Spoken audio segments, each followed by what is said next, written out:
Si David sa Adulam at Mizpa. Ika-22 kabanata. Umalis si David sa Gat at tumakas papunta sa kuweba ng Adulam. Nang mabalitaan ito ng mga kapatid at kapamilya ni David, pinuntahan nila ito para samahan siya. Sumama na rin kay David ang mga taong nababahala, lubog sa utang, at hindi kontento sa buhay. Umabot sa 400 ang kanilang bilang, at si David ang naging pinuno nila. Mula rito pumunta si David sa Mizpa, na sakop ng Moab, at sinabi niya sa hari ng Moab, "Nakikiusap ako na payagan ninyo na dito muna manirahan ang aking mga magulang, hanggat hindi ko pa natitiyak kung ano ang kalooban ng Diyos sa akin." Pumayag ang hari, kaya iniwan niya ang kanyang mga magulang sa hari ng Moab, habang nandoon siya sa matatag na kublihan.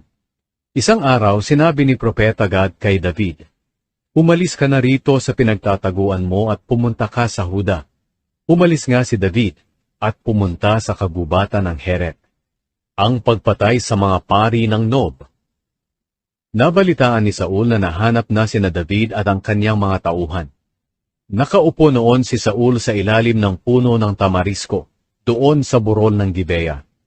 May hawak siyang sibat, at nakapalibot sa kanya ang kanyang mga opisyal. Sinabi ni Saul sa kanila, "Makinig kayo mga taga-Benjamin.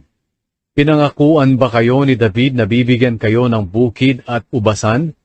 Pinangakuan ba niya kayong gagawin kayong commander ng mga sundalo? Iyan ba ang dahilan kung bakit nakipagsabuatan kayo sa kanya laban sa akin?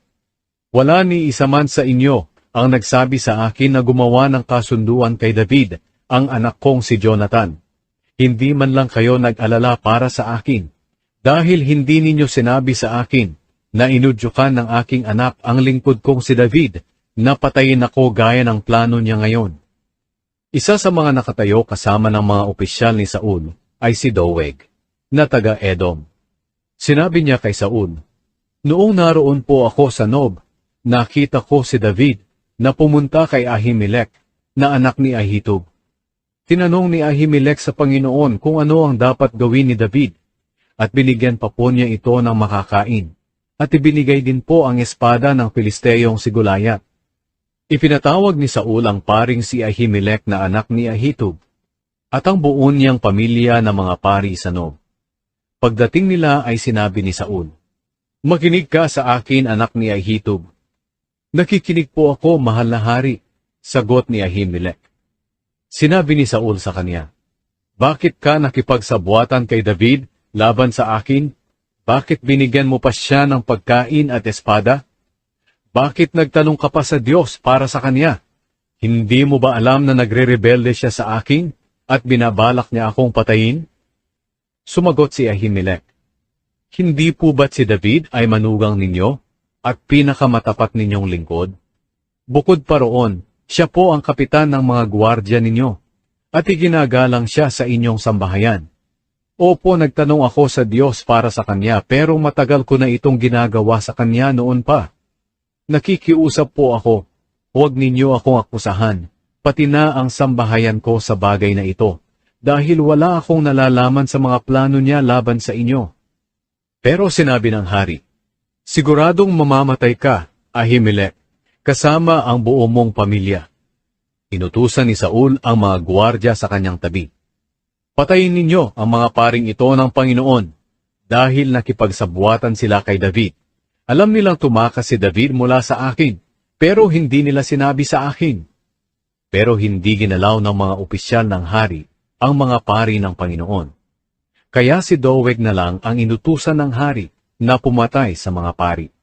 At pinatay naman sila ni Doeg. Nang araw na iyon, 85 pari ang pinatay ni Doeg. Ipinapatay din ni Saul ang lahat ng nakatira sa Nob, ang bayan ng mga pari, ang mga lalaki, babae, kabataan, sanggol, baka, asno at mga tupa. Pero nakatakas si Abiatar, na anak ni Ahimelech, at sumama kay David. Sinabi niya kay David na ipinapatay ni Saul ang mga pari ng Panginoon. Sinabi ni David kay Abiatar, "Nang makita ko noon si Doeg nang pumunta ako kay Ahimelech, alam ko nang magsusumbong siya kay Saul. Kaya pananagutan ko ang pagkamatay ng buong sambahayan mo. Sumama ka na lang sa akin, dahil iisa lang ang gustong pumatay sa iyo at sa akin. Huwag kang matakot, hindi ka mapapahamak kapag kasama mo ako.